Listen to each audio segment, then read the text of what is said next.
Bonjour à tous et bienvenue pour un nouveau concept de vidéo. Donc là, on va faire une mini-série en fait pour présenter des profils de briscards. Donc je suis avec Aubin. Salut, ouais, salut. On va essayer de faire un petit concept. On en parlait avec Ludo. On a vu que les vidéos Briscard ont été bien accueillies et on s'est dit, nous on a beaucoup joué au jeu, mais on a fait très peu de vidéos dessus et il n'y a aucune vidéo de partie de Briscard sur la chaîne. Donc du coup, comme avec le confinement, on peut pas vous mettre des parties, ben, on peut parler un petit peu de profil encore ou de choses comme ça. Et on a un petit concept d'émission, c'est de parler des profils les moins chers de chaque faction et qui en sont signature. Ça veut dire de parler de ces figurines qui sont très souvent non nommées, qu'on peut jouer en plusieurs nombres, mais qui sont le nerf de la guerre de chaque faction et qui représentent un peu leur gameplay de fond. Et donc du coup, on veut faire une petite série sur tout le jeu comme ça, sur ces profils-là, il y en a une petite trentaine, et de vous expliquer un petit peu pourquoi ils sont importants ou quoi. Parce que c'est vraiment les génériques en fait qui donnent vraiment la signature à la faction, comme tu l'as dit, et sont vraiment propres à chaque faction. Certaines personnes vont faire que des listes, après chacun fait ce qu'il veut comme d'habitude, mais qu'avec des héros. Mais avec que des héros, on n'a pas la même sensation, la liste est pas pareille en fait, on sent qu'il manque quelque chose, et c'est vraiment ces génériques qui vont apporter un plus à cette faction. En fait, tout à fait. Si on joue que des héros à 80, à 120 points, 150, voire 200, on va très vite jouer Briscard en 400 ou 500 points à 4 ou 5 figurines. Or, ça fait peu d'activation et donc on va être toujours sur le fil à devoir garder beaucoup de points d'action en fonction de ce que va répondre l'adversaire et à pas pouvoir jouer pleinement ses figurines de peur de se faire dégommer ou de peur de se faire temporiser. Et le mot important, c'est temporiser. Dans Briscard, comme on est à activation alternée et qu'il n'y a pas de jeton passe ou de passer la main quand l'autre a plus d'activation que soi, on doit s'adapter avec ce jeu d'activation alternée et ce nombre d'activations. Du coup, les listes à haut nombre d'activations ont, de par défaut, de bonnes armes en main parce qu'elles peuvent jouer justement leurs figurines génériques ou des figurines héros qui dépensent 0 points d'action jusqu'à ce que l'adversaire ait tout joué et qui se retrouve un petit peu spectateur du reste du tour où l'adversaire va jouer 2, 3, 4 activations à la queue leu et donc avec autant de points d'action dans un jeu où on peut payer des mouvements supplémentaires et traverser toute la table qui est relativement petite au vu de la taille des figurines et des déplacements, on peut perdre soit au scénario, soit se faire tuer une figurine maîtresse. Et si on se fait tuer une figurine, eh ben ça surenchérit sur l'écart de figurines et d'activation restantes. Donc du coup, pour combler un petit peu à ce problème, c'est pas un problème, mais à ces problématiques, c'est une problématique, à cette problématique de gameplay, il est important d'avoir ces figurines tampons, ces figurines qui vont être efficaces, mais qui vont être peu chères et qui vont un peu voilà, servir à temporiser, à provoquer des réactions chez l'adversaire. Ah, je t'attaque, je tente de ceinturer un perso à 120 points avec une figurine à 30 points, je booste. Qu'est-ce que tu fais? Ça passe pas, et on voit ce qui se passe. Donc on va parler un peu de ces figurines-là, Ludo. Et donc, pour la première, tu nous proposes de parler d'une de tes factions top, d'une de tes factions préférées, que sont les cochons. Les Quintor, enfin l'une des factions les plus tactiques.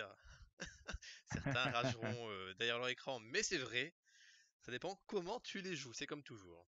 Voilà, donc Les Quintor qui n'ont pas une réputation d'être vraiment aimés, une réputation d'être des gros bourrins un peu idiots, parce qu'ils ont beaucoup de héros qui valent 100 points et qui tapent extrêmement fort pour leur valeur en points. C'est un peu dans les gènes de la faction. Or, on va le voir là, quand on va analyser un petit peu leurs références les moins chères et génériques, on va se rendre compte qu'elles sont beaucoup plus profondes et beaucoup plus subtiles que ça. Donc, ces trois références-là qu'on a mis de côté, il y a le mousse, mhm. Qui a le quand milicien à l'épée et le milicien à l'arbalète. C'est tel est son nom, c'est ça. Arbalétrier de la milice. Ludo, je te laisse parler de celle que tu préfères, comme tu veux, il n'y a aucun souci. Alors, moi, la première figurine, celle que je préfère en top 1, pardon, excusez-moi, c'est le mousse. Ouais. Le mousse, pourquoi? Tout simplement par son prix qui est de 39 pièces d'or, qui est l'une des figurines les moins chères du jeu, surtout dans une faction où tout est cher. Chez les Quintor, il y a beaucoup de choses qui sont extrêmement chères. Et pour 39 pièces d'or, donc, qu'est-ce que tu as? Tu as un profil qui est équilibré, puisque tu as du 4, 3, 3, 3, et du 4 en mouvement. Donc tu as des bonnes caracs. T'as pas des caracs qui sont à 1 ou 2, non, c'est dans la moyenne. C'est excellent, c'est très bien. Même 4 en constitution, c'est une moyenne haute. C'est excellent. Rappelons que 39 points dans Briscard, il doit y avoir 3 références, moins, enfin peut-être 4 ou 5 références moins chères que 39 points. Donc on C'est est vraiment dans des figurines vraiment, vraiment très peu chères dans le jeu. On est dans les 5% des figurines les moins chères du jeu. Donc avoir des 4, avoir plusieurs 4 sur des stats avec des valeurs en points si basses, avoir 8 points d'action et 24 ça, PV les 8 points pour d'action 39 points, sont énormes, hein, les 8 points d'action. Ouais. T'as pas beaucoup de 8 points figurines à ce d'action. prix-là qui ont 8 points d'action, hein. Et 24 PV, Non. bah, donc c'est juste énorme. Donc ça part déjà sur un profil qui est déjà correct. Et là, attention, ce qui est extraordinaire pour moi, c'est sa capacité avec l'arme. Le mousse n'est pas spécialisé, il peut choisir une arme dans les annexes du livre de règles pour un coût de moins 5 pièces d'or. C'est juste énorme. Pourquoi? Parce qu'en fait, en tournoi, ce qu'on va avoir, c'est qu'on va avoir des réserves. On va avoir des armes de côté, etc. qu'on va pouvoir jouer selon le scénario ou selon l'adversaire. Et en fait, le mousse permet de faire ça, mais pour beaucoup moins cher. C'est-à-dire, je vais jouer par exemple demain contre un banni. Je sais qu'il va y avoir de l'armure partout, des crabes. Qu'est-ce que je fais? Je prends une pique. Et la pique, elle Eh me oui. coûte que 10 balles. La pique qui enlève d 5 d'armure à chaque attaque, en plus de toute armure enlevée normalement, c'est Exactement. ça? Un des 5, c'est énorme. Et il peut, donc du Et coup, qui a, parlons-en encore, ça s'arrête pas là, elle a des dégâts fixes qui sont à 5 à dégâts. Ça veut dire 5 que notre dégâts. mousse qui a que force 3 tapera quand même à 5 dégâts. Peu importe sa force, il tape avec que 6 pour toucher, d'accord, mais il tape à 5 dégâts. Mhm. Et surtout, il y a une autre qualité extraordinaire, ça tape à 2 brasses. Et donc, du coup, tout d'un coup, notre figurine tape de loin, elle tape efficace, elle tape relativement efficacement, surtout en la valeur ratio point. La figurine fait 49 points avec la pique, parce que la pique vaut 15 points, et donc là, elle la paye que 10. Elle fait tomber l'armure, elle tape loin et elle tape à dégâts fixes. Que demande le peuple? C'est une doublette dans toutes les listes. Non, on va pas se mentir. Exactement. Généralement, on commence par ça. Pour moi, Moi, c'est... j'avoue que j'ai joué qu'une fois cochon, j'ai double mousse tout de suite. Écoute, j'en prends deux. Mais Mettez-moi en deux. bon, le pic, on peut en prendre qu'une seule fois, c'est ça le truc, parce qu'on peut prendre qu'une seule fois chaque arme. Mais en deuxième arme, moi, ce que je mets généralement, c'est quoi? C'est la hache d'abordage. La hache d'abordage, Ouais. c'est pareil, elle est extraordinaire. Elle Donc la permet de... hache d'abordage, c'est 15 points. C'est Exactement. un dégât fixe à combien? 4 ou 5? C'est Ou c'est pas 5. force plus 1? Attends, je regarde ça en direct live. Ah, et on est... Attention, hein.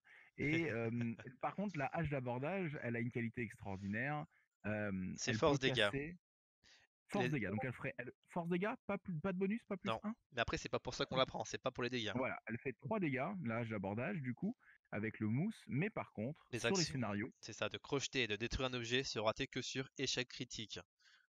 et donc sur du 2+, on va les casser mais avec l'efficacité d'un colosse, parce qu'il faut des stats de colosse pour casser sur 2+, certaines caisses, surtout sur les scénarios par exemple des 3 caisses où il va y avoir 16 d'armure ou des choses comme ça, où il va falloir taper du coup très fort. Bah là, on va être serein, on va pouvoir spammer l'action de casser, on va Exactement. taper plein de fois à la queue leu, et ça va être sur du 2+, et donc on peut noyer les scénarios avec une pièce, avec une figurine qui vaut même pas 50 points, elle vaut 49 points, parce que la hache vaut aussi 15 points. Donc du coup, c'est extraordinaire ce que ça propose. Sans compter Exactement. que dans d'autres matchs, on pourra aller choisir une arme de tir, on pourra aller choisir une autre arme de corps à corps, on pourra aller chercher une arme avec du poison, on pourra faire.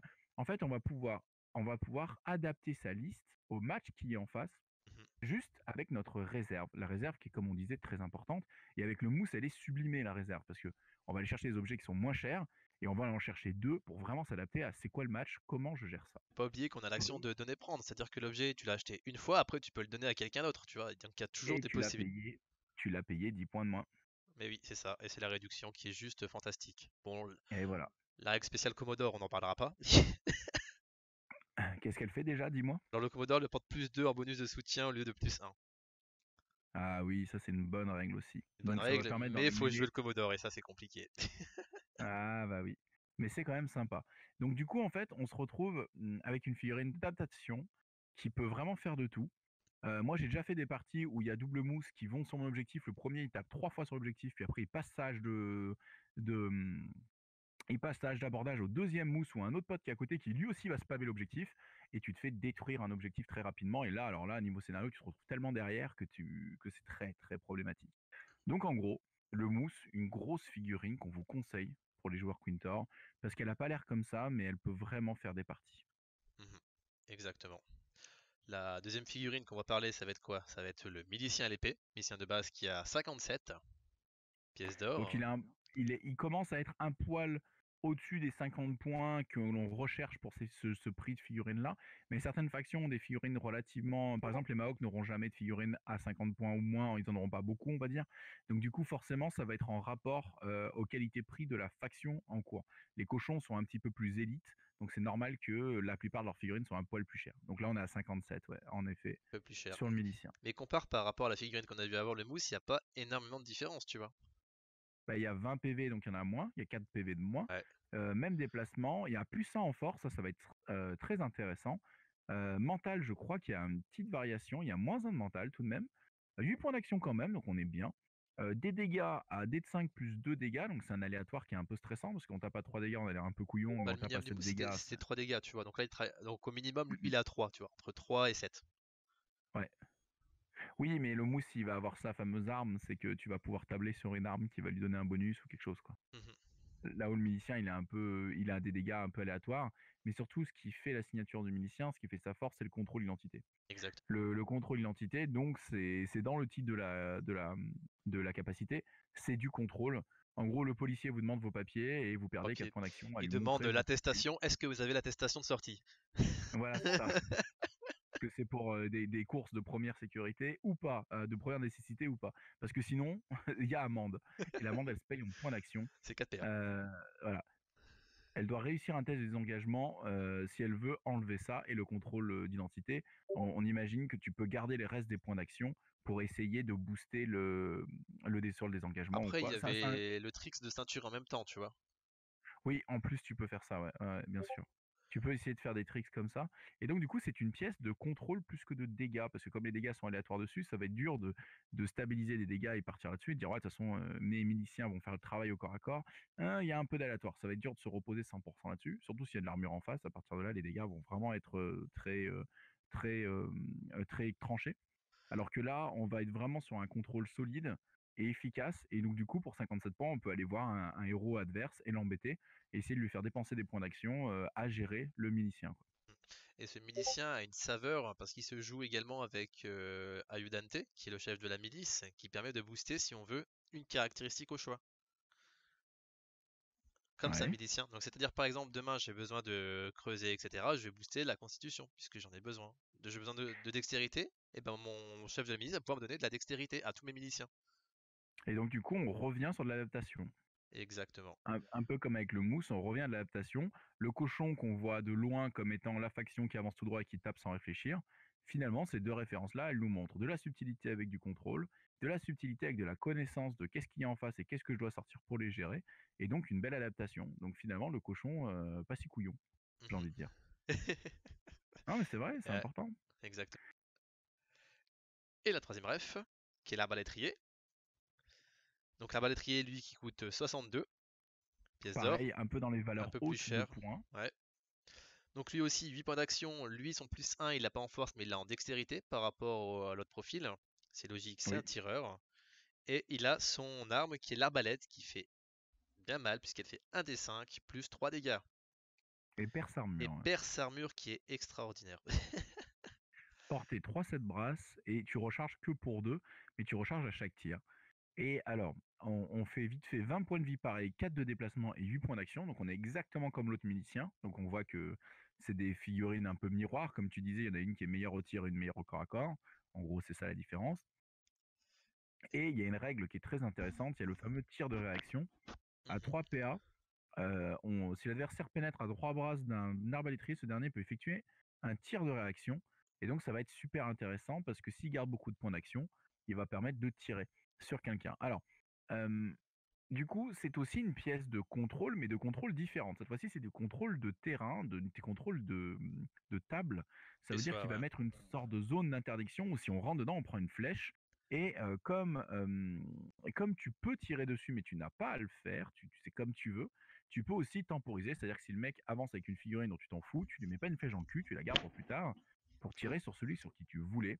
Et comme c'est une action un petit peu hors activation, c'est assez fort parce que tu gardes des points d'action et tu peux tirer sur quelqu'un qui vient vers toi et donc pouvoir faire des dégâts hors activation. Ça va être intéressant pour qu'après les cochons puissent tuer. Et donc on imagine une figurine qui doit dépenser des points d'action parce qu'elle a été contrôlée au niveau de ses papiers, qui doit avancer sur la table ou quoi, qui se fait tirer dessus. Et dans ces lignes, il y a des mousses qui sont en train de casser leur caisse. C'est compliqué à gérer, quoi. Voilà. C'est un petit peu compliqué à gérer. Exactement. De plus que cette figurine a été boostée avec Sergento, qui est milicien, qui fait que Oui. tous les tireurs, c'est moins 1 PA pour tirer. Donc du coup, maintenant, il tire plus qu'à 2 PA. Si lui, il est dans la... Oh. Ah, c'est pas mal ça. C'est pas pour recharger, c'était pour tirer. On va vérifier en direct live, comme d'habitude. Alors, C'est tir pour 1 PA de moins. Tir pour 1 PA de moins. Ouais, c'est super intéressant, hein. Alors moi, ce que j'ai fait comme compo, comme réflexion, après, je sais pas si ça a marché, c'est le mettre justement du coup ce milicien avec ce bonus sur un canon, sur le canon spécial Quinter. Ah oui, pour faire des combos Bah, avec les tirs de canon moins chers. exactement, parce qu'en fait avec ce combo, le El Diablo peut tirer 2 fois par tour. Et il y a que cette façon qui permet de faire tirer 2 fois El Diablo par tour. Avec un Sympa. milicien qui coûte pas cher, tu vois. Parce que sinon tu Oui, avec t'imagines. un milicien qui vaut pas très cher, ouais, j'avoue.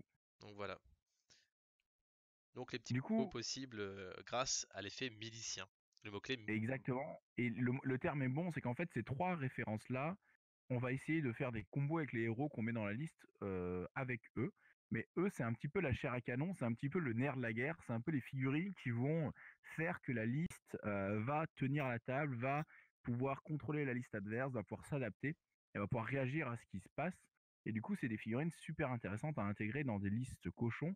Ça ne veut pas dire qu'il faut jouer un spam de ça. Ça veut pas dire qu'il faut jouer les trois. Ça veut dire qu'on fait ce qu'on veut, c'est comme d'habitude. Mais disons qu'elles peuvent, c'est des pièces qui sont là pour aider une fluidité de jeu dans le style cochon et qui va permettre de comboter avec elles, avec ces figurines-là, avec les héros qu'on va choisir, quoi. Voilà. Mhm, exactement. Et du coup, c'est d'excellentes figurines. Est-ce que tu veux dire autre chose sur ces trois-là, sur cette triplette-là Non, ou je sur pense les qu'on a cochons? déjà dit le principal, hein, comme quoi. De toute façon, de base, c'est toujours deux mousses quoi qu'il arrive. Après, milicien, même si j'ai pas le chef de milice, j'ai avoir tendance à en jouer au moins un en fait. Même si j'ai 5 slots qui vont être libres grâce au chef de milice, je vais toujours en jouer un parce que je trouve que c'est plus intéressant en fait. Au niveau Ouais, de. Il faut ces miliciens pour temporiser, sinon t'as que des gros et ça marche pas. je suis assez d'accord, ouais. C'est l'expérience que j'ai eue dans les parties. Après, peut-être d'autres diront que non, faut jouer autre chose, etc. Mais moi, c'est l'expérience que j'ai eue. D'ailleurs, si vous avez des Bah, c'est retours vrai que là-dessus. quand on a joué ensemble, les premières fois, tu me jouais des listes à 6 activations, des choses comme ça. Et moi, mon premier réflexe a été de mettre un maximum de figurines sur la table. Et donc, j'avais fait une liste à 11 activations sur nos premières parties. Mhm. Et je me souviens que du coup, bah, je temporisais, tu jouais tout, et puis après, je tuais un de tes héros. Et je recommençais tour après tour. Et après, je pouvais jouer le scénario parce que toi, il te restait deux figurines contre 9 ou 10. Et tu pouvais plus rien faire, quoi. Mhm. C'est ça. C'est ça. Effectivement, c'était dur. Donc effectivement, ça, c'est des figurines qui peuvent être intéressantes pour éviter ce genre de problème et vous adapter au mieux aux parties. Mhm. On peut passer sur Orenok. Donc moi, c'est un peu plus ma faction, Orenok. Moi, je les aime beaucoup, les crocos. Et donc en Orenok, en gros, il y a trois références qui sont très intéressantes parce que peu cher et qui amènent beaucoup de profondeur à la faction. En top 1, c'est mon petit chouchou, c'est le Dodger. Le Dodger, c'est une figurine à 30 points, donc ça vaut rien, qui a des stats très très très très très tranchées et qui sont extraordinaires. Alors, 1 de constitution, c'est full du caca, mais 8 de mouvement de base, ça veut rien dire, c'est le meilleur déplacement du jeu. Ça veut dire qu'on a la plus mauvaise constitution possible du jeu et le meilleur déplacement du jeu sur la même figurine qui vaut 30 points. Donc déjà, vous voyez un petit peu le style, ça va être très tranché. Une dextérité à 4, c'est plutôt bon, c'est même une valeur plutôt haute dans le jeu, enfin plutôt moyenne haute, on va dire. Force de 2, bon bah ça c'est un peu pitoyable. Et un mental de 3, bon bah c'est très bas. Et donc on se rend compte tout de suite qu'il y a un problème de mental assez évident, parce que constitution plus mental, on est à 4, ça veut dire que les tests de mental vont être à 30%. Et donc ça va être très compliqué. Donc il va falloir très souvent, quand on joue des dodgers, il va falloir mettre un objet type le tricorne du fou, ou quelque chose comme ça, pour permettre des relans, ou un Dixon avec du rhum, pour permettre des relancers de mental, parce qu'on voit que sinon on va en rater beaucoup, les sorts de feu, on va pas aimer. Par contre, le Dodger, quelles sont ses qualités? Il a que 7 points d'action et 16 points de vie. Normal, on vaut 30 points. Je rappelle que c'est rien du tout, 30 points. On a une attaque qui fait 3 dégâts et un saignement, donc c'est pas mal, un peu de dégâts, un peu de saignement, mais qui vaut 3 points d'action, et je rappelle, on tape à force 2, donc une constitution de 5 nous part en termes de stats. Donc on peut pas taper des trucs trop solides, ou alors faut booster. Ensuite, on a insaisissable, c'est un trait qui est incroyable. On lance toujours un dé supplémentaire de défense. Donc du coup, la constitution à 1, elle est très très bien contrebalancée parce qu'un dé 10 en moyenne, il fait 5. Donc en fait, il a un simili constitution 6, le Dodger, quand on analyse un peu ça comme ça. Ça, Donc en fait, et il part plutôt bien, ce couillon. surtout que maintenant ça a été boosté, c'est-à-dire que cette défense, ce dé supplémentaire, c'est pour toutes les défenses. C'est-à-dire que si tu fais une esquive ou un contre, tu rajoutes ton dé supplémentaire. Exactement, exactement. Ensuite, donc après, il y a une règle pour limiter le nombre de Dodgers qu'on joue. Soumission, le coût total des dodgers ne peut pas excéder celui du leader Orenok. Donc vous ne pouvez pas jouer, à mon grand regret, hein, à 500 points, quelque chose comme 10 dodgers plus encore une tête 8 ou 7, un truc comme ça. Moins de 7, ça serait 6. On ne peut pas jouer 16 dodgers et 10 points d'équipement à 500 points, malheureusement. C'est dans cet effet. Sinon, je les ai achetés là, paf, commande 16 dodgers. Mais en vrai, cette figurine, du fait de son déplacement, du fait de ce qu'elle peut faire, très souvent ce qu'elle fait, c'est qu'elle court, elle engage une figurine qui tire adverse et elle s'arrête là. Et en fait, comme elle a couru, elle a déplacé 16 foutues brasses. La table, elle fait 60 cm que divise 4, ça fait 15 brasses. Du coup, en fait, vous traversez la table sur une course. Je sais pas si vous vous rendez compte. Donc en fait, le Dodger peut aller engager un peu n'importe quoi sur la table. Il garde tous ses points d'action pour booster des défenses, pour monter à 3 dés de défense, ou pour être relou, quoi, juste pour survivre. Et il paye du temps au reste de la faction et au reste des gars à côté. Bon, l'adversaire qui connaît pas bien va commencer à taper les Dodgers et mettre des ressources dessus.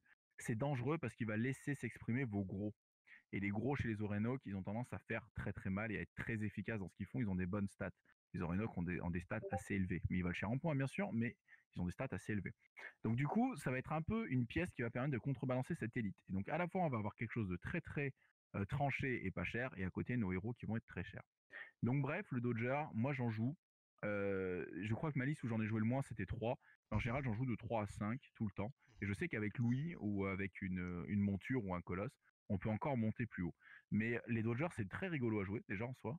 Et alors, qu'est-ce que ça peut embêter votre adversaire? C'est jouissif. C'est jouissif. Surtout Quand que le ça mec esquive tape à... sur du 30 points. Voilà, c'est esquive à 4, c'est-à-dire que ça peut... c'est énorme, quoi. Ces esquives, c'est juste un mouvement normal, ça chez certains.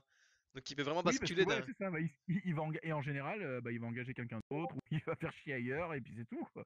Et en fait, la force de jouer une figurine qui vaut 30 points, qui se déplace autant, c'est qu'on peut faire ce qu'on appelle, on peut pas ceinturer, mais on peut body bloquer, donc corps et bloquer. Donc en gros, on peut bloquer avec son socle, bloquer avec son corps une figurine adverse. Ça veut dire quoi? Ça veut dire que si j'ai un autre socle 40 en face d'un héros et que le mec attend avant de le jouer, le premier dodger peut se mettre dans son dos, le deuxième dodger peut se mettre un peu sur la gauche, collé à lui, les deux sont collés en socle à socle, et le troisième dodger peut le coller sur la droite.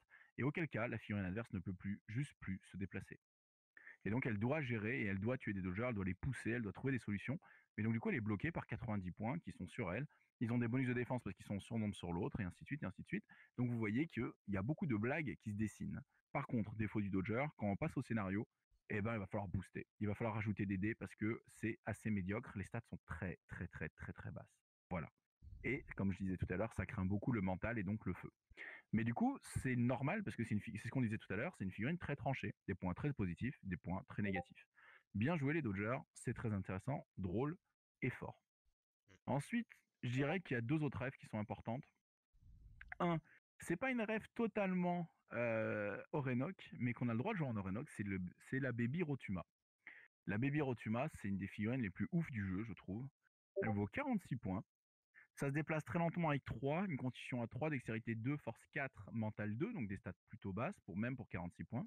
8 points d'action, ça c'est très très bien. 22 points de vie, oui, mais une armure avec -1, 6, -3 et un certain nombre de cases, 10 cases d'armure, ce qui fait qu'elle est quand même assez tanky, assez dure à tuer. Ça rajoute 20 Et PV ça hein, tape en moyenne, hein. hein Ça rajoute à 20 20. PV, hein. Donc ça fait 42 PV en vrai, hein. Ouais, ouais, ouais, ouais, si t'as pas d'option pour gérer l'armure, c'est tout de suite c'est relou. Et ce qui est marrant, c'est que comme chez les Zorenok, on a soit des armures qui sont les armures qui font automatiquement un PV en moins quand on prend des occurrences de dégâts, qu'ont certains gros, soit on en a pas. Donc du coup, en fait, le fait d'avoir une pièce avec de l'armure, c'est relou à gérer pour l'adversaire parce qu'il se dit pas bon ben faut que je prenne un truc anti-armure parce qu'il y a une ou deux bébés Rotuma, tu vois, parce que c'est que un dixième ou 20% de ta liste, donc c'est pas un investissement très cher de ton côté, donc ça va gêner, ça Mhm. va gêner. En plus, donc du coup, ça tape à 5 dégâts et c'est un dégât fixe, qui est du poison, qui est pas de poison, avec force 4, donc c'est du 8 pour commencer à toucher, donc c'est très très bon. Donc en fait, ça fait mal, une bébé Rotuma. C'est plutôt fort. Et ensuite, bien sûr, la signature de la Baby Rotuma, c'est que ça tire des boulets de canon. Ça a un canon sur le dos et ça tire. Et du coup, ben, comme ça tire avec de l'artillerie, ça va faire dépenser des points d'action chez l'adversaire, ça va provoquer des déplacements involontaires et ça peut faire des gros dégâts. Conclusion, on revient sur une pièce qui dit je vaux pas cher, je vais faire dépenser des ressources à l'adversaire, que ce soit en dégâts parce que j'ai de l'armure, que ce soit en point d'action parce que je vais lui tirer dessus et lui faire dépenser avec mes tirs d'artillerie. Et donc on est sur une pièce qui va foutre la merde pour pas cher. Voilà. Donc une pièce très très très très intéressante. Sandy qui joue Bani joue toujours une doublette de bébé Rotuma. Moi j'avoue que en croco je les ai pas beaucoup joués, mais j'en ai affronté en tournoi des joueurs croco qui jouaient des bébés Rotuma et c'est des pièces super intéressantes, super cool à jouer. Défaut majeur de la figurine, elle n'a pas de main et donc du coup niveau scénario pas moyen de vraiment se recycler quoi. Ça veut dire que si l'adversaire les ignore tant bien que mal et gère le gros de votre faction qui fait bien les scénarios, parce que si on imagine avoir des bébés Rotuma plus des Dodgers et peut-être un ou deux gros, si les deux gros vont tomber ou se font tuer ou poison et qu'ils peuvent plus jouer comme ils veulent, eh ben le scénario va être très compliqué à gagner pour le joueur Orenok s'il lui reste que des bébés Rotuma et des Dodgers. Donc c'est quelque chose à noter quand même. Tiens. Euh, donc du coup, voilà un peu pour la bébé Rotuma. C'est vraiment une pièce qui est extraordinaire. De toute façon, on en reparlera chez les bannis aussi, parce que chez les bannis, c'est un peu leur pièce maîtresse aussi de pas cher qui fait beaucoup. Et on arrive avec la troisième qui pour moi arrive à 65 points, donc elle est un poil au-dessus. C'est le Pogon. Le Pogon, un deuxième serviteur. Le Pogon, une figurine qui a donc 4 de constitution, 3 dextérité, 4 de force, 4 de mental, donc, et 4 de mouvement. Donc c'est des stats à 4, donc ça commence à être des stats moyennes qui sont hautes, c'est des bonnes stats. Mhm. 7 points d'action, ah par contre ça fait un peu mal 7 points d'action, parce qu'on sait que quand c'est impair, en général ça veut dire qu'on tape une fois de moins, ça veut dire on a moins d'options quoi. Ouais. Donc ça c'est un petit moins. 24 points de vie tout de même, ça c'est très bien. Euh, et une armure hérissée, donc quand on le tape et qu'il réussit des défenses, on prend 2 dégâts par défense réussie. Bon, c'est rigolo, mais c'est sympa quand même. En gros, si on le tape avec des trucs pas ouf et que le Pogon a un peu de chance, l'autre se fait mal tout seul, donc c'est marrant. Un dégât fixe à 6 dégâts. 6 dégâts, ça commence à être beaucoup dans le jeu. Hein. 6 dégâts par attaque, c'est beaucoup. Donc c'est plutôt beau, mais on sent qu'on va taper que 3 fois et pas 4 à cause des 7 points d'action. Après, les Par relances contre, ne coûtent qu'un PA. voilà, c'est ça. C'est pour compenser le fait qu'on va avoir un nombre de points impair, c'est qu'on peut faire une relance un peu en se disant de toute façon mon dernier point d'action, voilà. Ou alors si je veux camper, plutôt que camper 5, je vais camper 4, mais je vais faire une belle relance comme ça et je cherche le critique ou voilà. Je vais chercher à faire plus, à être sûr de toucher ou quoi. Voilà.